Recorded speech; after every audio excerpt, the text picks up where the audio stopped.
Olá pessoal, vamos para mais uma aula aí de resistência dos materiais, seleção de elementos de máquinas e com foco sempre aí no projeto eletromecânico. Estou fazendo essa gravação de aula, tá pessoal? Para que vocês utilizem o tempo aí que nós teríamos de aula para assistir ao vídeo e em seguida eu vou estar passando algumas atividades aí para vocês por e-mail, tá bom? Então aí eu aviso também no grupo lá quando passar as atividades.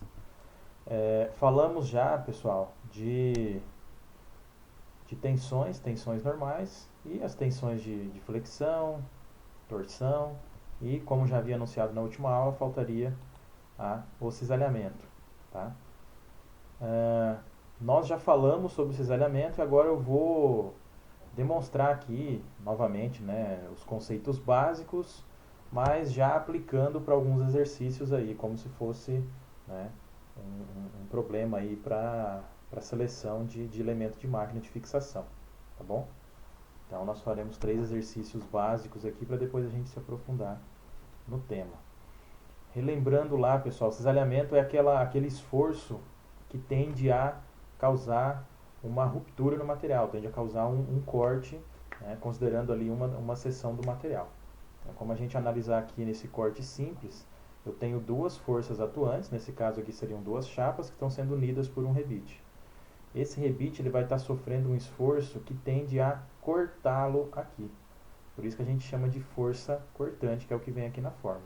Então essa força cortante, ela vai atuar não agora, como era na tração e compressão, não de forma alinhada, mas na verdade ela vai estar trabalhando de forma deslocada, gerando essa tendência a fazer esse corte no material, tá bom?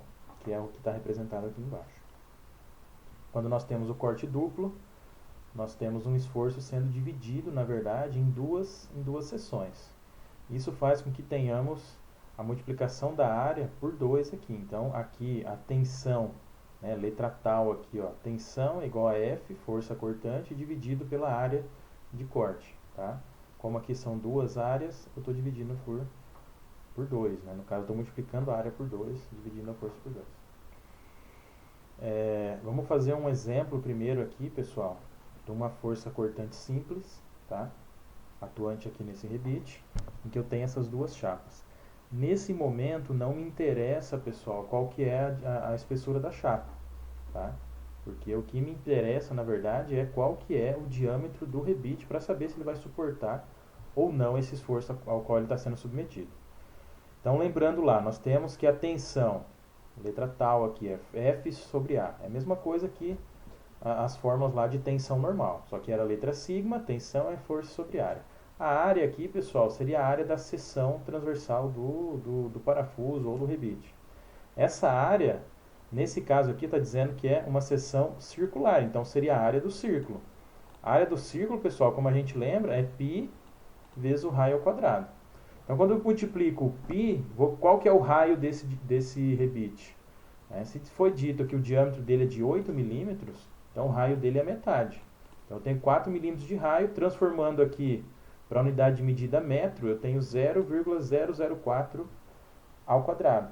Tá? Então, 0,004 é o raio, estou elevando ele ao quadrado e multiplicando por π, e a resposta que eu tive aqui de 5,02 vezes 10 a menos 5 metro quadrado. Então, eu vou colocar aqui a unidade de medida, né, pessoal? Então, aqui está em metro quadrado, que é o Sistema Internacional de Unidades. E aí, lembrando lá, tal igual a F sobre A. Tensão cortante igual a força cortante dividido pela área. A área eu já calculei aqui em cima. Por isso que eu transportei ela para cá. A força, pessoal, está no enunciado, dizendo que é uma força de 90 newton. Então, eu tenho 90 newton à direita e 90 newton à esquerda aqui. Tá? Então, 90 newton de força dividido pela área, que eu tenho ali como resposta, deu lá 1 milhão e tantos pascal, que seria 1,79 megapascal. Então, coloquem aí na calculadora de vocês, ok? Então, nós tínhamos ali 1,79 megapascal.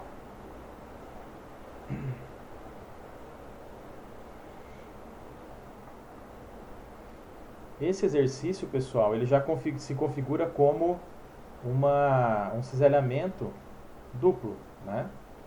Então eu tenho uma chapa central que está apontando aqui com o seu esforço apontando à esquerda, e eu tenho esse acoplamento aqui à direita, tá? Então ele aqui está dividido em duas partes e está fazendo com que esse parafuso seja tensionado aqui no sentido da esquerda para a direita, tá? E aí eu tenho duas seções que estão sendo solicitadas. A força P que eu tenho aqui para a esquerda, na verdade eu estou dividindo P sobre 2 aqui e P sobre 2 aqui, tá bom? Então, novamente, a área, como é circular novamente, como é um parafuso aqui, é π vezes raio ao quadrado. O diâmetro, pessoal, é de 15, então o raio é de 7,5 mm. 7,5 mm, transformando para metros, 0,0075, e elevo isso ao quadrado e multiplico por π, que me dá uma área de 1,767 vezes 10 a menos 4 metro quadrado. A fórmula, pessoal, para cisalhamento duplo, aqui eu tenho que a força cortante dividido por 2 vezes a área da seção transversal do parafuso. Como a área que eu calculei é de 1,767, vou multiplicá-la por 2, tá? Vou dividir a força, que está dizendo aqui que é de 300 newton, divido por essa área multiplicada por 2. O que me dá ali 849.858,35 Pascal. E quando a gente pega lá os múltiplos do sistema de unidades, nós temos 849,858 kPa. Tá bom? Então, praticamente 850 kPa. 850 mil Pascal. Tá bom? Pessoal, um outro fenômeno que ocorre quando nós estamos submetendo algum elemento de fixação ao cisalhamento, é justamente uma tensão de esmagamento que é gerada nesse componente. Então eu não vou me preocupar somente com a força cortante, mas também com a tensão de esmagamento que está sendo gerada nessa solicitação. O esmagamento ele vai atuar tanto no rebite quanto na chapa.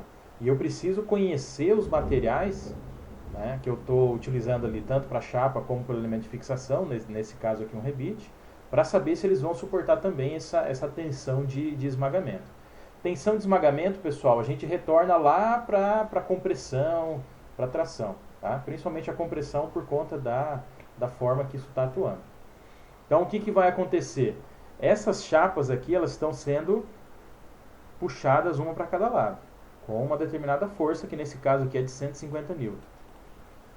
Aqui no parafuso, como a gente sabe, ou no rebite, nós teremos uma atuação aqui nessa seção de uma força cortante, que vai tender a rasgar esse rebite, da mesma forma que nós teríamos aqui um esforço de esmagamento nessa lateral dele aqui, tá? No de cima, na chapa de cima, na parte superior do rebite, como também nessa porção inferior aqui do rebite, no encontro ali com a chapa.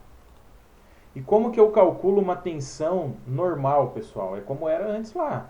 Letra sigma, tensão igual a força sobre área. Tá?